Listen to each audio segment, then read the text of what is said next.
This is Satire Station, and I'm your host, Jay Charles. We wish we could say it's still April Fool's Day, but unfortunately, we can't. Although some fools are having their day in Poole, England, because it was announced by the town council that beggars and individuals sleeping in doorways and parking lots will be issued fines of £100. The council said in a statement this policy will combat antisocial behavior, crime, and disorder, as well as protecting people and communities from harm. But realistically, if the council wanted to do that, they should just resign. Concerning the policy, Labour MP David Lammy said, quote, "Finding people who are homeless and sleeping on the streets is one of the most cruel and pointless policies I have ever seen." However, a Poole councillor said they wanted the town, quote, "to be a safe and welcoming place for everyone who lives, works, or visits," end quote. But what she really means is only the people that don't live on the streets. The fine was attempted to be brought in last month, but was delayed due to people being normal and not completely heartless, although it will take effect April 16. A public consultation showed that 50% of 279 respondents agreed with the fines on begging in the town center. Again, it is said that the fines are aimed to, quote, "tackle behaviors that are causing concern and distress to people in the town center, such as aggressive begging and street drinking," end quote. Because don't you hate it when people annoyingly don't want to starve and aggressively beg to live? Isn't that annoying? The Poole Council thinks so because they're not homeless, and neither are the 50% of people that agreed with the fines. But all this is going to do is make the aggressive begging worse. If people were desperate because they needed money to buy food and get drunk, can you imagine how desperate they will be now if they need that plus money to cover the fines? It's like someone begging for a sandwich outside a restaurant, then getting fined one sandwich. Now they need 2 sandwiches. The new policies will be reviewed in 6 months, so it will be interesting to see what happens when literally no homeless person will pay these fines, because they can't, then go to jail when they don't. Hopefully in 6 months, more people will be without jobs, and those people will be the ones who initiated the fines. Let's just hope they don't aggressively beg, because that would be dangerous. Additionally in the news, if you thought coming back from the dead was easy, you're dead wrong. At least that's what one man in Romania named Constantine, aged 63, learned the hard way only a few weeks ago after his wife had registered him as dead in 2016.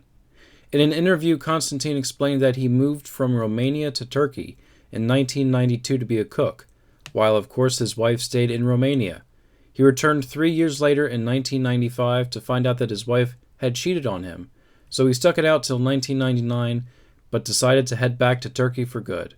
However, only recently he was deported back to Romania from Turkey and banned from Turkey for life because his papers expired. When he landed in Bucharest, Romania, officials told him that he was officially declared dead by his wife in 2016, who now lives in Italy. Constantine went through 6 hours of tests to confirm that he was in fact the Constantine that was declared deceased. Bucharest, Romania was convinced, but his hometown of Barlad, only a few hours away, was not. Eventually his case was taken to court in Romania, but in the end he lost because he appealed his death too late, and now he wants to file a fresh lawsuit, but has no money to do so and has diabetes, which makes everything more difficult. He also wants to write to the Turkish president to appeal his lifetime ban from Turkey, and again, go back to Turkey. Because when you mess your life up that much, why not?